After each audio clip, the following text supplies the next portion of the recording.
two things. Why I look up to you, also why I am envious and jealous of you, is that I feel you spend more time in the outdoors doing the coolest activities and having these new experiences. You do that more than any other person I both know and also follow on Instagram. You're good at doing it, and you're also good at documenting it.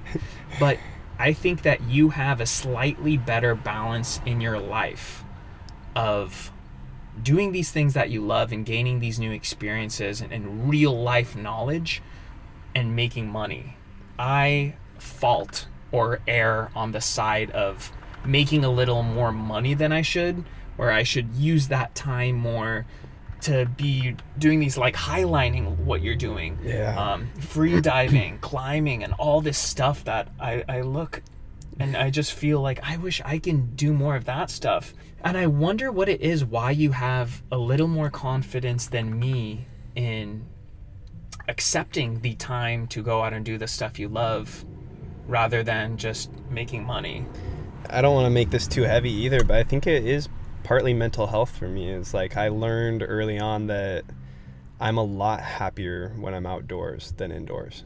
And I spent a lot of time working a 9 to 5 behind a desk, and it wasn't bringing the best out of me. So I had just this like clear moment that was like, I need to live my life outdoors as much as I can, because that's where I'm genuinely happiest. And I'm lucky enough that by filming those adventures and all of that time I spend out there, that's allowing me to actually make a living doing what I love. Like you said, it's not, I'm not going to get rich off of this, but if I can make enough to be comfortable and have food and a small apartment next to the beach, like I'm happy. Like I think, and that's a nice realization that I had. So, dude, this is a huge impact that you continue to have on my life. Even say we don't talk for a year, me looking at your social media, and this is the great part about social media, because we're so focused on the negative aspects of it. Just seeing you go out and genuinely enjoying and trying these new things and getting that thrill, it reminds me to step away from working so much and to prioritize that.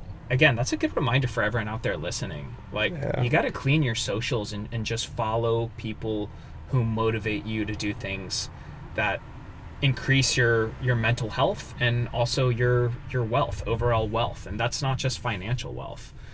That's wealth in all areas. No, that's my favorite kind of DM, is when someone's like, hey man, I saw you were getting into this. I feel super inspired. Like, what's the first step? Or maybe I already took the first step, and like, thank you for inspiring me. It's like, if I can make that impact on people, it's like, what better joy can I get from that?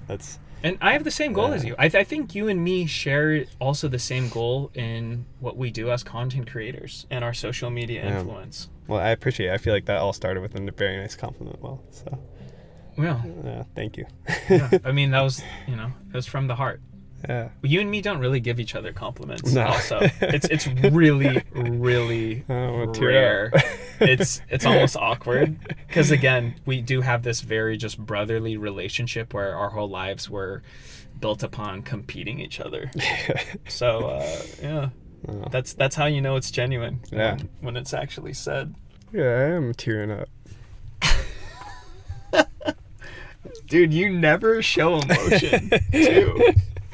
I don't remember the last time I've seen you cry. Probably we were kids or something. Yeah, dude, I don't know. I'm a softie with like movies. Like, dude, I was on the airplane with Zach coming back from Costa Rica. Yeah. And Big Fish is one of my favorite movies. If you haven't seen it, go watch it. If you have watched it, you'll understand. Incredible movie. It's so that good. Touches all emotions. Dude, so Zach's looking through movies, and I was like, dude, you should watch it. And he's like, all right. So I'm doing my own thing, and I just hear Zach cracking up, like literally slapping his knee, just like laughing here and there, and he's rewinding it, watching it again. And then all of a sudden I look over and Zach is a mess. His eyes are teary, and I'm like, oh, that's so cute. And then I look at the screen, and it's like the funeral scene when the son is like, I don't want to spoil it, but it's just so touching and moving. And I watch it for 10 seconds, and I'm just pouring, like, we're we're both just crying. It literally took me 10 seconds. And On the plane. Oh, dude, I was bawling. That movie connects with me so much. And it's like, so I am a softie, but I don't know. Definitely, me and my sister definitely bawled at that part in the movie. I definitely cried in the movie. And any movie that makes me cry, I feel like is a good movie. Yeah. If it's able to really hit you and touch that. That's the best kind of movies, are the ones that can take you somewhere and like create a world and make you happy, and like there's life lessons in that movie. Like that's what all movies should go for. And you see so many times it's like there's movies about serial killers or dark movies, and I understand they all have their place in the industry, but let's make more happy movies. Yeah, definitely. I'm such a tearjerker in movies as well. Like, I can definitely let out a good cry. Yeah. It's the only thing that makes me cry, come to think of it. Didn't you cry in Lord of the Rings when Gandalf died?